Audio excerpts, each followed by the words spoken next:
Good. It gives me great pleasure to introduce our next speaker, Charles Kai. Charles is currently an assistant research engineer at CSERT and an assistant adjunct professor of chemical and environmental engineering here at UC Riverside. His entrepreneurial endeavors have led him to be the co-founder and CTO of MG Fuels, who licensed UCR intellectual property. And most recently, Charles was named Forbes 30 under 30 in the energy sector. Please help me welcome Charles Kai.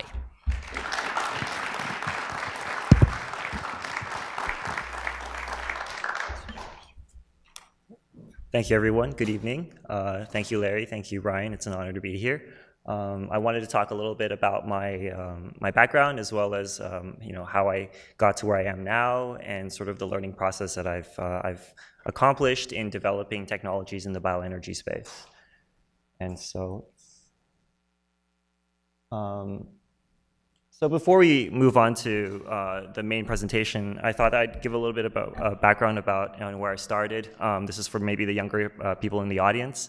I graduated from UC Davis with a biochemical engineering degree, and after that I thought to myself, hey, I would really want to work for a nice company, and biotech was booming, so I went to the Bay Area, and that was where I met Professor Jay Kiesling, and he introduced me to his startup, Amyris, that is now a very large company, and has spawned several incubators since then, and they were really working on doing bioengineering of Saccharomyces cerevisiae, which is yeast, to producing something called farnesene, which is a derivative of squalane.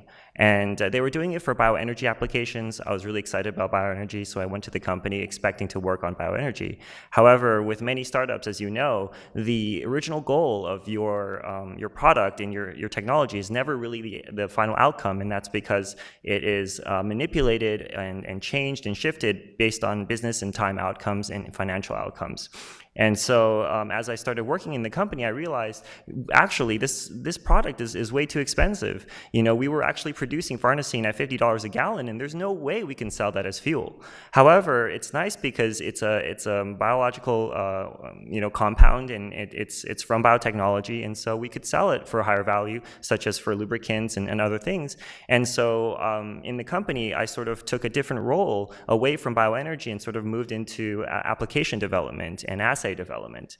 And in there, I noticed that in order to really excel in an industry, you really have to be very application focused. You have to develop things that have sort of an end product, either at the end of a project or at the end of a timeline, in order to deliver a product to market. And that is entirely dependent on the foundational technologies or the platforms in which they sit on. And so I thought to myself, well, I don't really know too much at that time. I was just an undergrad. I just graduated, and I developed some cool things for Amyris. And Jay came up to me, and he's like, "How would you like to go to grad school?" And I thought, wow, that was a really good opportunity to work in Berkeley and to be part of this lab. But then I realized, this is deviating from my original spirit, where when I graduated UC Davis, I really felt a passion in bioenergy. And so this is where I made the most difficult decision in my life. I rejected a Berkeley graduate program and basically looked elsewhere. And one of the names that popped up was Charles Wyman. And he is a professor and chair here at UCR. And it was his research that really took my eye. And so I was basically struck with the decades of research he has put forth in moving forward with bioenergy, and I wanted to learn more. And so I applied to UCR's graduate program, and I came in and was really excited to meet Charlie, and he was really excited to welcome me into the lab, except there was one caveat: there was no funding. And so I was like, wow, I came into grad school, I applied, I made this leap of faith, and now there's no funding. What do I do? And in the spirit of things, Charlie is an inventor. He is the co-founder of several companies, and he said, well, think of an idea. And I said, well, I don't have any ideas because I just got here. And so what was interesting was that because there was no funding, it actually forced me to leave. And so I actually had to go back to Amyris, and I would say I came back crawling to Amyris, and they were all laughing at me. They're like, hey, welcome back, what happened to you? That was a really short graduate program. And so actually within one summer, I actually left and came back to Amyris because I needed some way of affording my rent. And so, and this was because I didn't have a project. It wasn't, I didn't have any funding at the time, but I was very driven. And so now the second time around, I was like, I really want to develop something. So in the off time that I was working for Amherst again, for the summer, I was looking at things that we can do in the bioenergy space to really advance the field. And where it occurred to me was that there was a lot of research in biotechnology downstream. There's a lot of research in catalysis and material design downstream. It was all really exciting science, publishing really well, but all of it hinged upon solving the upstream, which was the really simple, really dirty, really unelegant process of converting essentially plant waste into something that you can use, chemical precursors or biochemical precursors that you can then convert into really fancy stuff or fuels.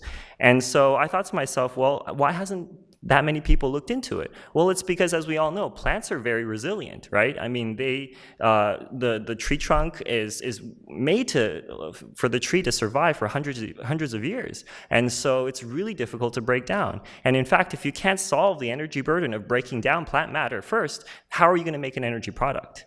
And so I thought to myself, well, this is really the key. The Earth takes 23 million years, 17 to 23 million years to really make the oil that we drill out of the ground and we use in our cars. And so how is it that we can accelerate this chemistry such that it's cheap enough, low energy enough, that we can produce a viable precursor so that all the downstream biotechnology and all the downstream chemical catalysis and material processes can utilize? And I thought to myself, well, it has to be really simple. Right? And this is a little bit comforting to me because I was like, well, if it has to be really simple, then I don't really have to, know too much. I'm ripe for the picking. And so then I said, okay, well, the solution must lie within, a very basic, deconstruction chemistry from moving from, what essentially is wood fiber, into a liquid fuel. And so I surveyed the range of solvents, chemical solvents, and I knew that, water couldn't cut it. Wood already has water, so there must be something else I need to put in there in order to accelerate this breakdown. And I looked at many solvents, I looked at off-the-shelf solvents, and I realized, hey, there's people in this field already doing this research, and they're using very exotic solvents, very expensive. And that's why there hasn't been very many companies that have been successful. In fact, if I remember correctly, even to date, there's not a single successful biofuel company that is converting biomass into biofuel. Not a single gallon has been made profitable. And the reason for that is because the deconstruction of plant biomass is just way too challenging.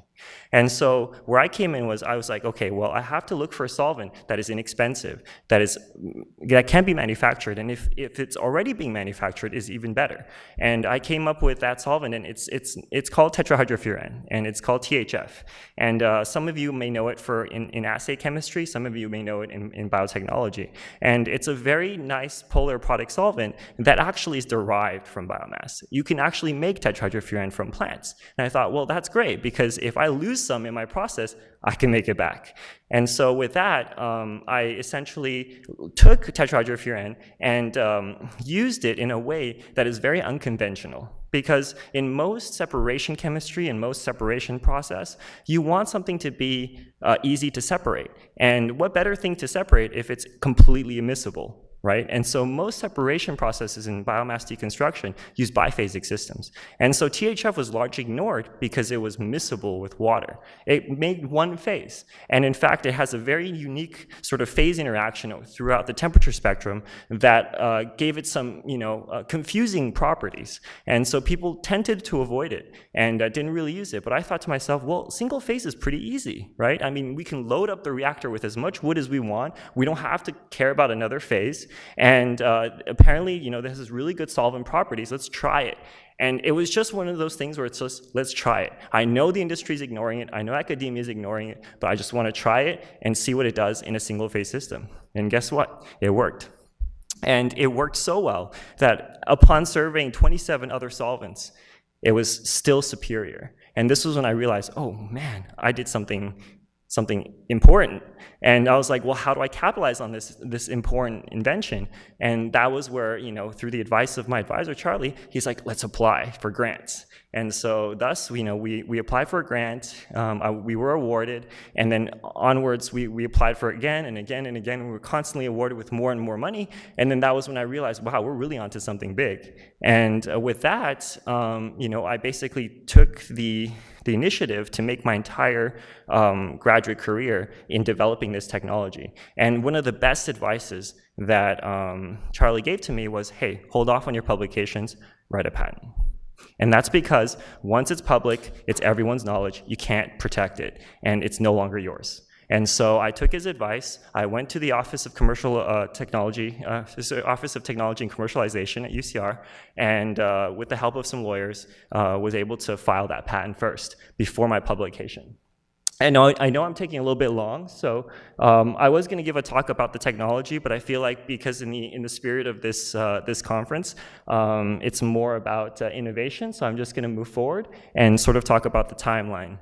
And so the technology that I invented, I gave a really clever name for. It's usually always really complicated, but you can deconvolute that into an acronym. And so the acronym I gave it was SELF. And it's spelled C-E-L-F instead of S-E-L-F. And that's really unique because it's like, well, the technology that we're trying to promote is self-sustaining, except it's no longer self-sustaining, it's self-sustaining.